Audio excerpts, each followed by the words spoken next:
പിറ്റേ ദിവസം രാവിലെ ഉണർത്തുമണി കേൾക്കുമ്പോൾ ഞാൻ ആദ്യം എഴുന്നേറ്റിട്ട് ചിന്തിച്ചത് ഇങ്ങനെയാണ്, ഈ മണി ഒരു ശല്യമാണ്, അതുകൊണ്ടൊക്കെ തിരിച്ചു പോയാലോ. കാരണം ആ മണി എനിക്ക് അക്സെപ്റ്റ് ചെയ്യാൻ പറ്റിയില്ലെന്നുള്ളതാണ്. ആദ്യം എന്നെ കോൺവെൻറ്റിലേക്ക് പറഞ്ഞു വിടുവാൻ വിഷമിച്ചവർ തന്നെ ഇന്ന് എൻ്റെ സന്തോഷങ്ങൾ കൂടെ കണ്ട് അവരുടെ ജീവിതം കുറച്ചുകൂടി മെച്ചപ്പെടുത്തി അല്ലെ ക്രമപ്പെടുത്തി എന്ന് പറയുന്നതിൽ ഞാൻ ഏറെ സന്തോഷിക്കുന്നു. നിസ്വാർത്ഥമായി സ്നേഹിക്കുവാനും ജീവിക്കുവാനുമാണ് ദൈവം മനുഷ്യനെ സൃഷ്ടിച്ചത് എന്നുള്ളത് അറിയണമെങ്കിൽ സന്യാസത്തിലേക്കും പൗരോഹിത്യത്തിലേക്കും ഒക്കെ കടന്നു ചെല്ലണം. അവിടെയാണ് യഥാർത്ഥത്തിൽ ദൈവം നൽകുന്ന ജീവിതത്തിൻ്റെ ആനന്ദം അനുഭവിക്കുവാൻ സാധിക്കുന്നത്.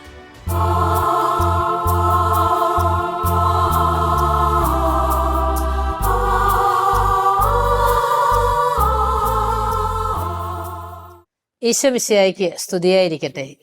എൻ്റെ പേര് സിസ്റ്റർ ആഗ്നറ്റ്, ബദനി സന്യാസിനി സമൂഹ അംഗം, ഇപ്പോൾ പത്തനംതിട്ട പ്രൊവിൻസിലെ പ്രൊവിൻഷ്യൽ സുപ്പീരിയർ. എൻ്റെ സ്ഥലം കൊല്ലം ഡിസ്ട്രിക്റ്റിലെ അഞ്ചൽ ഭാരതീപുരം എന്ന സ്ഥലത്താണ്. ഞങ്ങളുടെ കുടുംബത്തിൽ ഞങ്ങൾ 5 മക്കളാണ്. 3 സഹോദരന്മാരും ഒരു സഹോദരിയും അടങ്ങുന്നതാണ് ഞങ്ങളുടെ കുടുംബം. ഞാൻ ഏറ്റവും ഇളയവളാണ്. കുട്ടിക്കാലത്ത് വളരെ അധികം മതവിശ്വാസമൊക്കെ എന്നിലുണ്ടായിരുന്നു.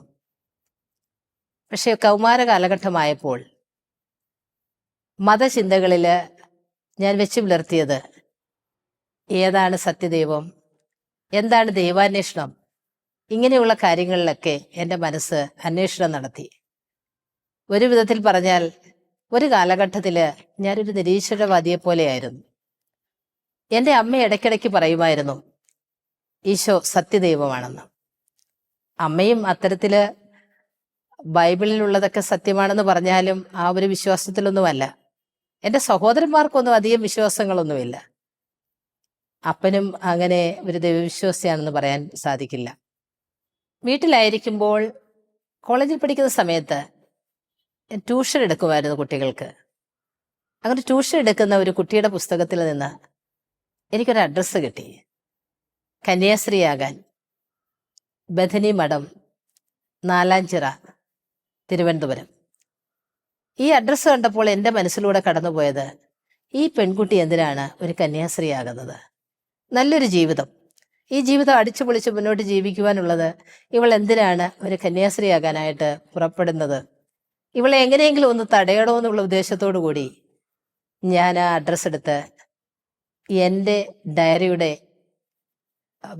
ഒരു സൈഡിലായിട്ട് ആ അഡ്രസ്സ് എഴുതി വെക്കാനുള്ള കാരണം ഞാനത് മറന്നുപോകും. എനിക്കത്ര ഫെമിലിയർ ആയിട്ടുള്ള പദങ്ങളൊന്നുമല്ല അതിലുള്ളത്. എനിക്കൊരു ഒറ്റ ഉദ്ദേശമേ ഉള്ളൂ, പിറ്റേ ദിവസം ഇവളുടെ ഈ ബുക്ക് തിരിച്ചു കൊടുക്കുമ്പോൾ അതോടൊപ്പം ഇവളോട് എനിക്ക് ചോദിക്കണം, എന്തിനാണ് നീ ഈ അഡ്രസ്സ് സൂക്ഷിക്കുന്നതെന്ന്. മാത്രമല്ല അന്നത്തെ ഒരു കാലഘട്ടത്തിൽ എനിക്കൊരു നല്ലൊരു എഴുത്തുകാരിയാകണമെന്നുള്ള ഒരു ഭ്രമമാണ്. ഒത്തിരിയേറെ പുസ്തകങ്ങൾ ഞാൻ വായിക്കുമായിരുന്നു. ഞാൻ നോവലുകൾ എഴുതാൻ തുടങ്ങി, കഥകൾ എഴുതാൻ തുടങ്ങി. കഥാകൃത്തുക്കളുടെ കഥ അരങ്ങുകളിലൊക്കെ സംബന്ധിക്കുക എന്നുള്ളത് എൻ്റെ ഒരു ഹോബിയായിരുന്നു. എനിക്ക് അങ്ങനെ ക്ഷണം ലഭിക്കുകയും ചെയ്തു. ഈ ഒരു കാലഘട്ടത്തിലൂടെ കടന്നു പോകുമ്പോൾ ആ ഡയറി എന്ന് പറയുന്നത് ഈ പ്രാസാദകരുടെയൊക്കെ അഡ്രസ്സുള്ള ഒരു ഡയറിയാണ്. ആ ഡയറിയുടെ ഒരു കോണിലാണ് ഞാൻ ഈ അഡ്രസ്സ് എഴുതിയിട്ടിരിക്കുന്നത്. അവൾ പിറ്റേ ദിവസം വന്നു, പുസ്തകം തിരിച്ചു കൊടുത്തു. അത്യാഗ്രഹമായിട്ടുള്ളൊരു ആകാംക്ഷ എന്ന് തന്നെ പറയാം, എങ്ങനെയെങ്കിലും ഈ കുട്ടിയെ ഇതിൽ നിന്ന് പിന്തിരിപ്പിച്ചു വിടണമല്ലോ, അതുകൊണ്ട് ഇതാ ആദ്യം ഞാൻ ചോദിക്കുന്നത്, നീ എന്തിനാണ് ഒരു അഡ്രസ്സ് അതിൽ വെച്ചിരിക്കുന്നത്? അവൾ എന്നോട് പറഞ്ഞു, എന്ത് അഡ്രസ്സാ ചേച്ചി അതിൽ വെച്ചേക്കുന്നതെന്ന് ചേച്ചി അർത്ഥമാക്കുന്നത്? ഞാൻ പറഞ്ഞു, നീ ഒന്ന് മറിച്ചു നോക്കിയാൽ അതിനകത്തൊരു അഡ്രസ്സ് ഇരിപ്പുണ്ട്. അപ്പം ആ കുട്ടി അന്നേരം അത് മറിച്ചു നോക്കിയിട്ട് അവൾ പറഞ്ഞു, ഈ ഒരു അഡ്രസ്സ് കണ്ടപ്പോൾ ഇതെനിക്കൊരു സിസ്റ്റർ തന്നതാണ്, ഇതിന് പ്രത്യേക ഉദ്ദേശമൊന്നും എനിക്കില്ല, ഞാനിത് കിട്ടിയത് കൊണ്ട് ഇത് വെച്ചിരിക്കുന്നു. അപ്പം ഞാൻ പറഞ്ഞു, അങ്ങനെയാണ് നീ അത് എന്തിനാ നീ സൂക്ഷിക്കുന്നത്, അതങ്ങ് കളഞ്ഞേക്ക്. അവളെ അത് കീറിക്കളയാതെ എനിക്കൊരു സമാധാനമില്ല. അവളത് കീറി എൻ്റെ റൂമിൽ ഇരുന്നു കൊണ്ട് തന്നെ ജനലിലൂടെ വലിച്ചെറിയുമ്പോൾ എനിക്ക് ഭയങ്കരമായൊരു ആത്മവിശ്വാസവും ആത്മസന്തോഷവും എന്നൊക്കെ പറയാം. കാരണം ഒരു കുട്ടിയെ അവളുടെ തെറ്റായ മാർഗങ്ങളിൽ നിന്ന് ഞാൻ തിരിച്ചു കൊണ്ടുവന്നതുപോലെയുള്ളൊരു ആശ്വാസത്തിലിരിക്കുകയാണ്. എൻ്റെ സഹോദരങ്ങളെ, ദൈവത്തിൻ്റെ വഴികൾ എത്രയോ വിചിത്രമാണ്. എന്നിത് പറയുമ്പോൾ എൻ്റെ മനസ്സിലൂടെ കടന്നു വരുന്നത്, ദൈവത്തിൻ്റെ അദൃശ്യമായ കരങ്ങൾ ഈ ലോകത്തിൽ എവിടെയും ഉണ്ട് എന്ന് തിരിച്ചറിയുന്നു എന്നുള്ളതാണ്. ഞാനും നിങ്ങളുമൊക്കെ ഒരുപക്ഷെ ദൈവത്തിൻ്റെ ആ നിമന്ത്രണം കേൾക്കുവാൻ അല്പം ആമതിച്ചു പോകുമെന്ന് മാത്രമേ ഉള്ളൂ. കാരണം എൻ്റെ ഫാമിലി ബാക്ക്ഗ്രൗണ്ടിൽ ഒരിക്കലും ഞാൻ ഇങ്ങനെ ഒരു ദൈവവിളി സ്വീകരിക്കുവാനുള്ള സാഹചര്യങ്ങളില്ല. എല്ലാവരും അവരുടേതായ ഒരു ലോകത്താണ്.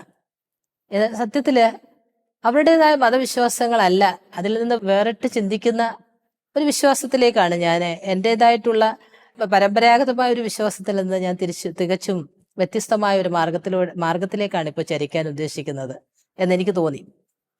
ഞാൻ പറഞ്ഞു വന്നത് ഇതാണ്. ആ കുട്ടി ആ അഡ്രസ്സ് അവിടെ നിന്ന് കീറിക്കളയുകയും എന്നാൽ ദൈവം തമ്പുരാൻ ആ അഡ്രസ്സ് എൻ്റെ ബുക്കിൻ്റെ ഒരു കോർണറിലേക്ക് ചേർത്ത് വെക്കുകയാണ് ചെയ്തത്.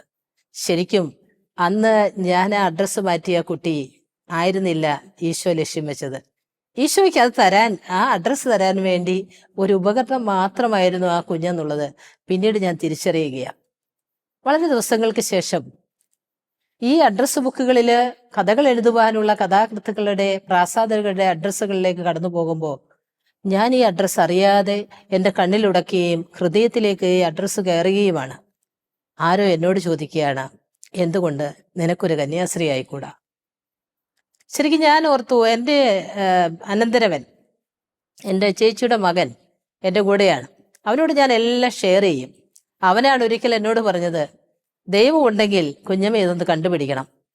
അപ്പൊ അങ്ങനെയാണ് ദൈവാന്വേഷണത്തിന്റെ ആ പാതകളിലൂടെ ആ കുഞ്ഞാണ് എന്നെ തിരിച്ചുവിടുന്നത്. ഞാൻ അങ്ങനെ ദൈവാന്വേഷണത്തിലേക്ക് പോകുന്ന ആ കാലഘട്ടത്തില് ഞാൻ അവനോട് തന്നെ വന്നു പറഞ്ഞു, എനിക്കിപ്പോൾ തോന്നുന്നത് യേശുവാണ് സത്യദൈവമെന്ന്. കാരണം എടാ മോനെ, എനിക്കിപ്പോ ഈ അഡ്രസ്സ് കാണുമ്പോൾ എനിക്ക് എന്തുകൊണ്ട് ഒരു കന്യാസ്ത്രീ ആയിക്കൂടാ എന്നാണ് എൻ്റെ മനസ്സിലിങ്ങനെ ചിന്ത വരുന്നത്. ഉടനെ അവൻ പറഞ്ഞു, ഇത് ശരിയായിട്ടുള്ള ചിന്തയൊന്നുമല്ല കുഞ്ഞമ്മയെ, കഥ എഴുതി പൈസ കിട്ടിയിട്ട് എനിക്ക് സൈക്കിൾ വാങ്ങിച്ചു തരാമെന്ന് പറഞ്ഞിരുന്നതാണ്.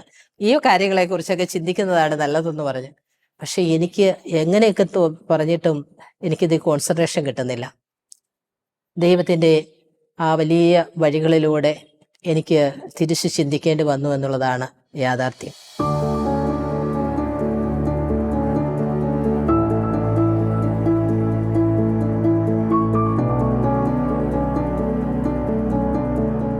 ജീവിതത്തെക്കുറിച്ച് മനോഹരമായൊരു സ്വപ്നം ഞാൻ കണ്ടിരുന്നു.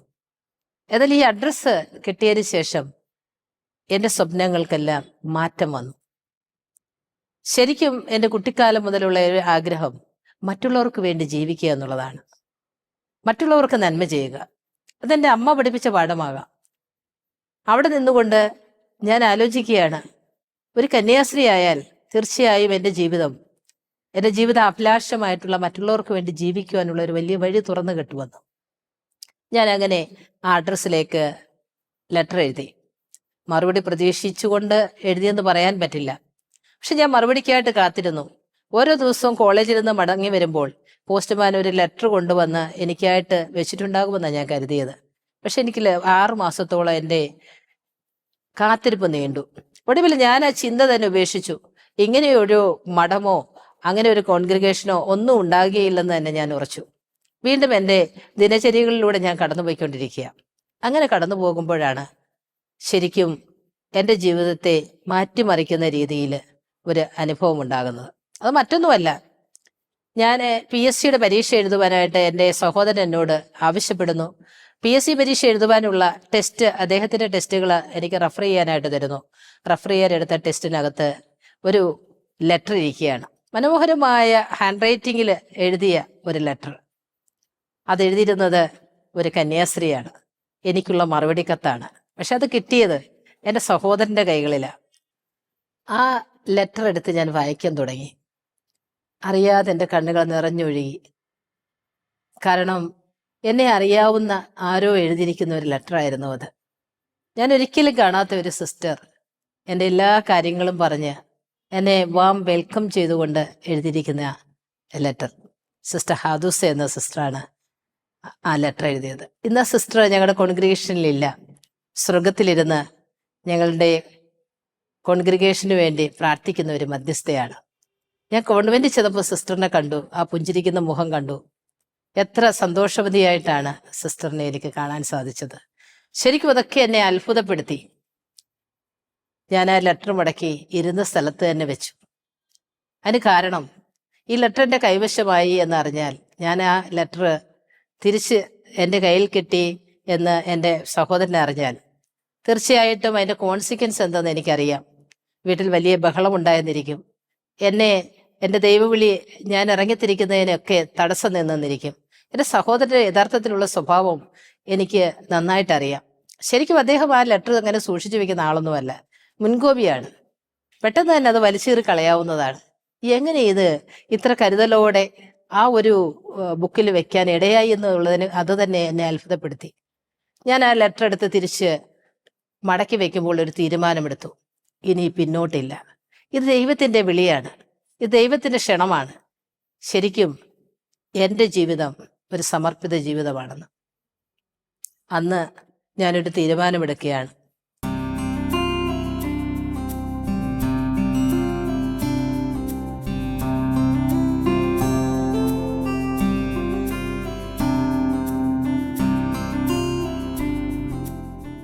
സന്യാസത്തിലേക്ക് ഇറങ്ങിത്തിരിക്കുമ്പോൾ എൻ്റെ വീട്ടുകാർ വളരെയധികം എന്നെ എതിർത്തു.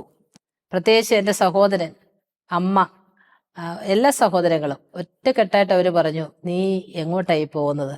നിനക്കിവിടെ എന്തിൻ്റെ കുറവാണ്? ഈ സന്തോഷകരമായ ജീവിതത്തിൽ നിന്ന് നീ ഒരിക്കലും ആരോടും മിണ്ടാൻ പറ്റാത്ത ഒരു ജീവിതത്തിലേക്ക് എന്നൊക്കെയാണ് അവരുടെ ഒരു ധാരണയിൽ അവരെന്നോട് സംസാരിക്കുന്നത്. എനിക്ക് യാതൊരു വിധത്തിലും ഇതിനെക്കുറിച്ച് അറിവില്ല. എന്നെ ദൈവം വിളിക്കുന്നു, എന്നെ എന്തിനൊക്കെയോ ദൈവം ഉപയോഗിക്കാനായിട്ട് ആഗ്രഹിക്കുന്നു എന്നുള്ള ഒരു ഐഡിയ അല്ലാതെ അതിൽ കൂടുതലൊന്നും എനിക്കും അറിയില്ല. അന്ധകാരത്തിലേക്ക് ഒരു എടുത്തുചാട്ടം. പക്ഷേ എനിക്ക് ഒരു നിമിഷം തോന്നാതിരുന്നില്ല ഇതെൻ്റെ അവിവേകമാണോ എന്ന് പോലും. പക്ഷെ ഞാൻ ഇറങ്ങിത്തിരിക്കുക. എന്നോട് എൻ്റെ സഹോദരങ്ങൾ പറഞ്ഞു, എനിക്ക് നിന്നെ കൊണ്ടുപോയി മഠത്തിലാക്കാൻ പറ്റില്ല, ഞങ്ങൾ ആരും വരില്ല. ഇല്ലെങ്കിൽ ഞങ്ങൾക്ക് കുറച്ചുകൂടി തീരുമാനിക്കാനുള്ള സമയം നീ തരണം. എനിക്കറിയാം അവരൊരു പക്ഷേ തീരുമാനങ്ങൾ എടുത്തു കഴിഞ്ഞാൽ എന്നെ മറ്റൊരു ജീവിതത്തിലേക്ക് കൊണ്ടുപോകാനായിരിക്കും ശ്രമിക്കുക എന്ന്. അതുകൊണ്ട് തന്നെ ഞാൻ കട്ട് ആൻഡ് റൈറ്റ് പറഞ്ഞു, ഞാൻ എല്ലാം ക്രമീകരിച്ചിട്ടുണ്ട്. കാരണം എൻ്റെ അടുത്തുള്ള ഒരു കൂട്ടുകാരനോട് ഞാൻ പറഞ്ഞു, എന്നെ മടത്തി വരെ ഒന്ന് എത്തിക്കണം. അവിടെ ഞാൻ എല്ലാം പറഞ്ഞു വെച്ചിരിക്കുകയാണ്, ഞാൻ ഇന്ന ദിവസം വരുമെന്നൊക്കെ.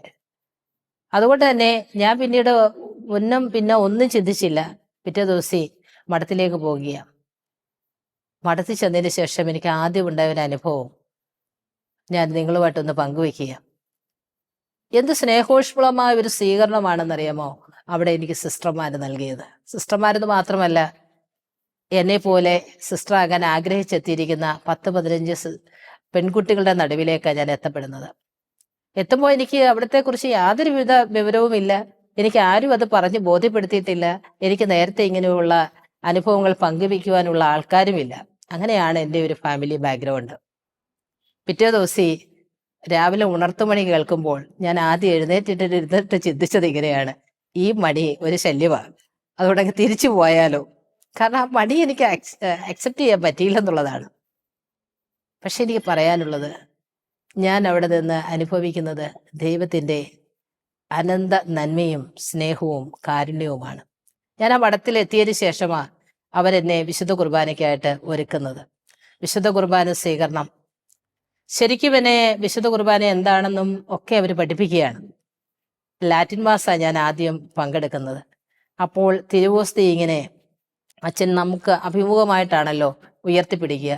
ഞാനതിലിങ്ങനെ സൂക്ഷ്മമായിട്ട് നോക്കി, ഇത് യഥാർത്ഥത്തിലുള്ള അപ്പമാണോ അതോ പ്ലാസ്റ്റിക് ആണോ എനിക്കൊന്നും മനസ്സിലാവുന്നില്ല. പിന്നീട് ഇതെല്ലാം ഞാൻ അന്വേഷിച്ച് കണ്ടെത്തുകയാണ്. എനിക്കിവരെല്ലാം ഇത് പറഞ്ഞു തരികയാണ്, പഠിപ്പിച്ചു തരികയാണ്. വിശുദ്ധ കുർബാന സ്വീകരണം കോൺവെന്റ് വെച്ച് അതിനുവേണ്ടി ഒരുക്കി തയ്യാറെടുത്ത് ആ വിശുദ്ധ കുർബാന സ്വീകരണ ദിവസം ഞാൻ അനുഭവിച്ച ഒരു ആനന്ദമുണ്ട്. ശരിക്കും ഞാൻ അങ്ങോട്ട് എന്നോട് എല്ലാവരും പറഞ്ഞു വിട്ടത്, ഇന്ന് ഈശോ സ്വീകരിക്കുകയാണ്. എനിക്ക് എൻ്റെ പേരൊക്കെ അവർ മാറ്റിയിട്ടു, ആഗ്നസ് എന്ന് എനിക്ക് പേര് തന്നത്. അപ്പം ആഗ്നസ് ഇന്ന് പോയി ഈശോ സ്വീകരിക്കുകയാണെന്ന് പറഞ്ഞു. പക്ഷെ എനിക്കുണ്ടായ അനുഭവം നേരെ തിരിച്ചാണ്, ഈശോ എന്നെ സ്വീകരിക്കുകയാണ്. ആ ആൾത്താരയിൽ വൈദികന്റെ കയ്യിലിരുന്ന തിരുവോസ്തി എന്നെ സ്വീകരിക്കുന്ന ഒരു അനുഭവം അതെനിക്ക് പറഞ്ഞറിയിക്കാൻ പറ്റില്ല. ആ അനുഭവത്തിലൂടെ ദൈവം, ഈശോ താൻ സത്യദൈവമാണ് എന്ന് എനിക്ക് അനുഭവം നൽകിയായിരുന്നു എന്ന് ഞാൻ സംശയിക്കുകയാണ്. പിന്നീട് ഞങ്ങളുടെ ഫോർമേഷന്റെ ജീവിതം എന്ന് പറഞ്ഞാൽ വളരെ അടിച്ചു പൊളിച്ചുള്ള ഒരു പോക്കാണ്. ഞങ്ങളുടെ സത്സംഗങ്ങളും ഉല്ലാസങ്ങളും ഭക്ഷണ ക്രമീകരണങ്ങളും അതിനുള്ള ഞങ്ങളുടെ ഫോർമേഷൻ എന്നൊക്കെ പറഞ്ഞാൽ അതൊരു പക്ഷേ സാധാരണക്കാർക്ക് മനസ്സിലാക്കാൻ പറ്റില്ല. ഞാൻ തിരിച്ചെൻ്റെ ഭവനത്തിൽ ചെല്ലുമ്പോൾ ഒരിക്കലും എന്നെ കണ്ടിട്ടുള്ളവരിൽ നേരത്തെ കണ്ടിട്ടുള്ളതിൽ നിന്ന് തികച്ചും വ്യത്യസ്തമായിട്ടാണ് ഞാൻ അവിടെ പെരുമാറുക. എൻ്റെ സമയാസമയങ്ങളുള്ള പ്രാർത്ഥനകളും ഞാൻ അവരോടുള്ള ഇടപെടുന്നതും ഒക്കെ കാണുമ്പോൾ എന്നെ തീർച്ചയായിട്ടും അവർ വളരെയധികം ആനന്ദത്തോടും സന്തോഷത്തോടും കൂടി സ്വീകരിക്കുകയാണ്. ആദ്യം എന്നെ കോൺവെന്റിലേക്ക് പറഞ്ഞു വിടുവാൻ വിഷമിച്ചവർ തന്നെ ഇന്ന് എൻ്റെ സന്തോഷങ്ങൾ കൂടെ കണ്ട് അവരുടെ ജീവിതം കുറച്ചുകൂടെ മെച്ചപ്പെടുത്തി അല്ലെ ക്രമപ്പെടുത്തി എന്ന് പറയുന്നതിൽ ഞാൻ ഏറെ സന്തോഷിക്കുന്നു.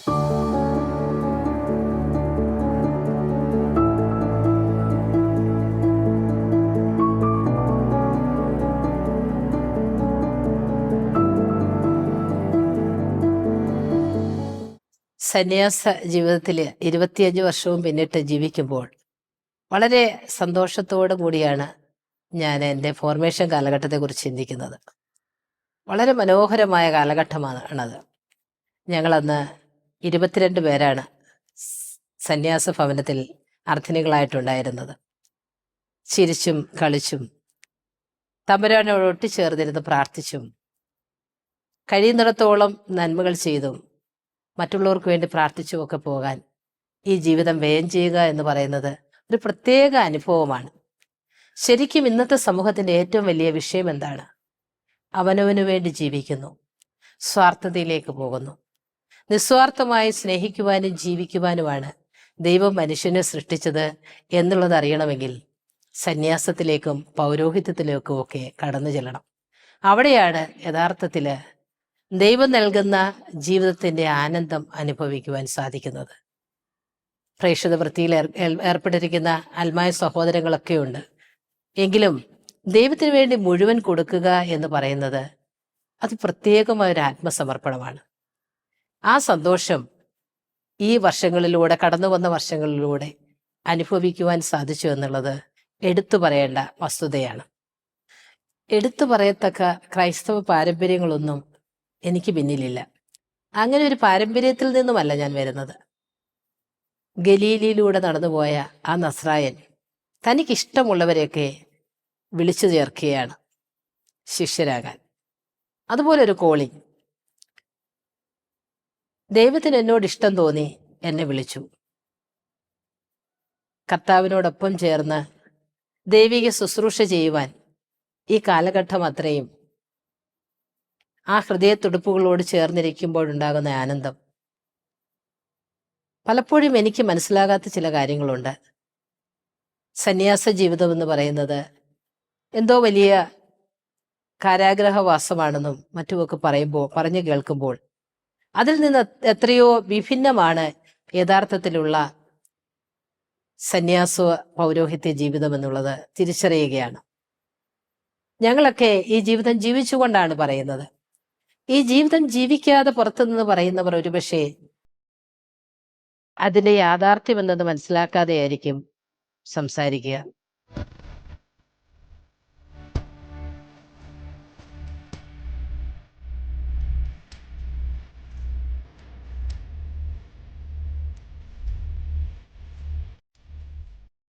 സന്യാസം സഭയുടെ ചങ്ക് തന്നെയാണ്. അതിന് ഇതുവരെയും കോട്ടമൊന്നും വന്നിട്ടില്ല. പലതും പല ആരോപണങ്ങളിലൂടെയും ഒക്കെ ഉണ്ടാകുന്നതിൽ നിന്നൊക്കെ എത്രയോ വ്യത്യസ്തമാണ് മഠങ്ങളുടെ ഉള്ളിലെ ജീവിതം. അത് മൊത്തത്തിൽ അങ്ങ് സന്തോഷമാണെന്ന് പറയാൻ പറ്റില്ല.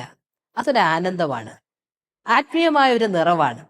ആ നിറവ് വരുന്നത് ബാഹ്യമായിട്ടൊന്നുമല്ല, ആന്തരികമായി മറ്റുള്ളവർക്ക് വേണ്ടി ജീവിക്കുമ്പോൾ.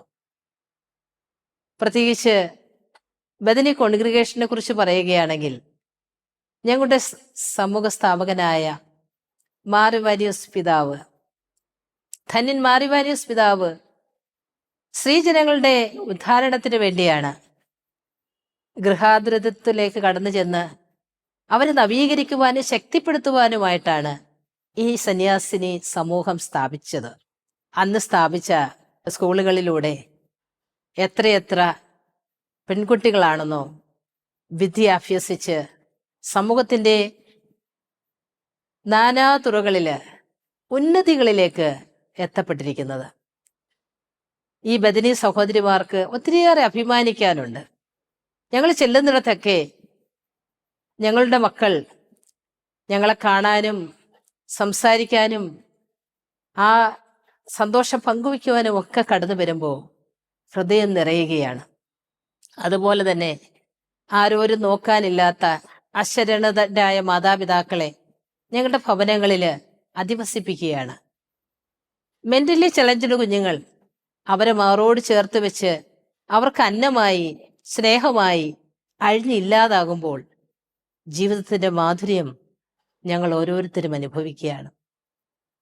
സ്വദേശത്തും വിദേശത്തും ഈ കേരള മണ്ണിനപ്പുറവും മറ്റ് സംസ്ഥാനങ്ങളിലുമൊക്കെ ഈ ശുശ്രൂഷകളാണ് ഇടമുറിയാതെ ഓരോ സഹോദരിമാരും ചെയ്തുകൊണ്ടിരിക്കുന്നത്.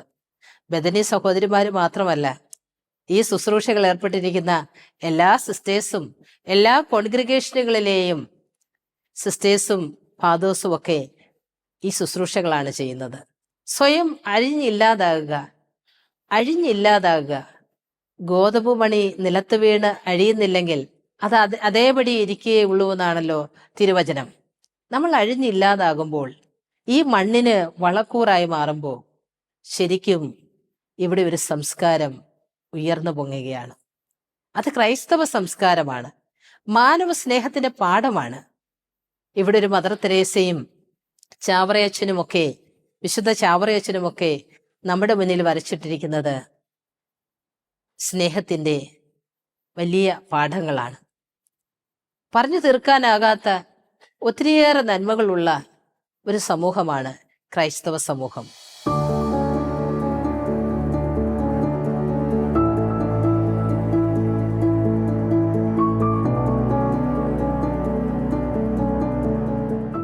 ഓർക്കുക, ഒരു കാലത്ത് ദൈവമില്ല എന്ന് പറഞ്ഞ ഒരു ഭൂതകാലം എനിക്കുണ്ട്.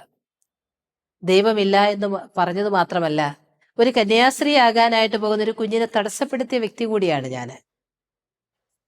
കന്യാസ്ത്രീ ആകുക എന്ന് പറഞ്ഞാൽ ജീവിതം, നല്ലൊരു ജീവിതം നയിക്കുന്ന ആ ഒരു മനോഹാരിതയിൽ നിന്ന് അകന്നു പോകുകയാണെന്നുള്ള എൻ്റെ തെറ്റിദ്ധാരണപരമായ ചിന്തയായിരുന്നു അന്ന്. അതൊക്കെ ഇന്ന് തിരുത്തി കുറിക്കപ്പെടുകയാണ്. ഞാനിത് അനുഭവിച്ച് തീർത്തുകൊണ്ടാണ് നിങ്ങളോട് പറയുന്നത്. മാത്രമല്ല, എൻ്റെ സഹോദരങ്ങൾ ഇന്ന് എന്നെ ഓർത്ത് ഏറെ സന്തോഷിക്കുകയാണ്. അവരൊക്കെ എന്നെ ചെറിയ ഒരു അസൂയോടുകൂടിയാണ് ചിലപ്പോഴൊക്കെ നോക്കുക. ജീവിതത്തിലെ മറ്റെന്തെല്ലാം സന്തോഷങ്ങളുടെ പിന്നാലെ ഓടാമായിരുന്നിട്ടും എൻ്റെ സന്യാസ ജീവിതത്തിൻ്റെ ആനന്ദവും സന്തോഷവും ഈ ജീവിതത്തിൻ്റെ മഹത്വവുമൊക്കെ ആ സഹോദരങ്ങളുടെ ഉള്ളിലേക്ക് ദൈവം നിവേശിപ്പിച്ചപ്പോൾ ഈ ജീവിതം എത്രയോ മനോഹരമാണെന്ന് അവര് പറയാതെ പറയുകയാണ്. ശരിക്കും എൻ്റെ സഹോദരങ്ങൾ ഇന്ന് എന്നെക്കുറിച്ചായിരിക്കും ഏറെ അഭിമാനിക്കുന്നത്. എന്നെക്കുറിച്ചായിരിക്കും അവർക്ക് ആകുലതകളില്ലാത്തത്. അവരേറെ സന്തോഷിക്കുന്നതും അങ്ങനെ തന്നെയാണ്. എൻ്റെ അമ്മയും അപ്പനും ഇന്ന് ഈ ഭൂമിയിൽ ജീവിച്ചിരിക്കുന്നില്ല. എങ്കിലും അവർ സ്വർഗത്തിലിരുന്ന് ആനന്ദത്തോടുകൂടി, ആനന്ദ കണ്ണീരോടുകൂടി ഞങ്ങളുടെ ജീവിതത്തെ വിലയിരുത്തുന്നുണ്ടാകും. പല കോണുകളിലിരുന്നാണെങ്കിലും ഞങ്ങളുടെ സഹോദരങ്ങളുടെ ഹൃദയങ്ങൾ ഒന്നിച്ചിരിക്കുകയാണ്. ദൈവം അത് ഒന്നിപ്പിച്ചിരിക്കുകയാണ്. ദൈവം എത്ര ശ്രേഷ്ഠനാണ്! അവിടുത്തെ വിളി അതിമനോഹരമാണ്. ഈ സന്യാസ ജീവിതം അവിടുത്തെ വലിയ ദാനമായിട്ട് ഞാൻ കരുതുന്നു. വിലയില്ലാത്ത എന്നെ വിലയുള്ളവരാക്കി തീർത്ത അവിടുത്തെ വിളിയെക്കുറിച്ച് ഏറ്റവും മഹത്വത്തോടെ സ്തോത്രഗീതം ആലപിക്കാനാണ് ഇപ്പം എൻ്റെ ഹൃദയം ഒരുങ്ങിയിരിക്കുന്നത്. എനിക്ക് വേണ്ടി പ്രത്യേകം പ്രാർത്ഥിക്കണം. ഇനിയും മുന്നോട്ടുള്ള യാത്രയിൽ ദൈവത്തിൻ്റെ മഹത്വത്തെ കീർത്തിക്കുവാൻ, എൻ്റെ നാവിന് ശക്തി പകരുവാൻ, ഞാൻ ചെയ്യുന്ന ശുശ്രൂഷകളെ, ഞങ്ങളുടെ കോൺഗ്രിഗേഷൻ ചെയ്യുന്ന ശുശ്രൂഷകളെയൊക്കെയും ദൈവാനുഗ്രഹങ്ങൾ കൊണ്ട് നിറയ്ക്കുവാൻ, പ്രത്യേകിച്ച് പുതിയതായ ഒരു ചുമതല കൂടി ദൈവം ഏൽപ്പിക്കപ്പെട്ടപ്പോൾ അത് വലിയൊരു ഉത്തരവാദിത്വമാണെന്ന് ഞാൻ തിരിച്ചറിയുന്നു. അതിനുവേണ്ടി എല്ലാവരുടെയും പ്രാർത്ഥന അപേക്ഷിച്ചുകൊണ്ട് ഞാൻ നിർത്തുന്നു. ദൈവം എല്ലാവരെയും സമർത്ഥമായി അനുഗ്രഹിക്കട്ടെ. യേശുവേ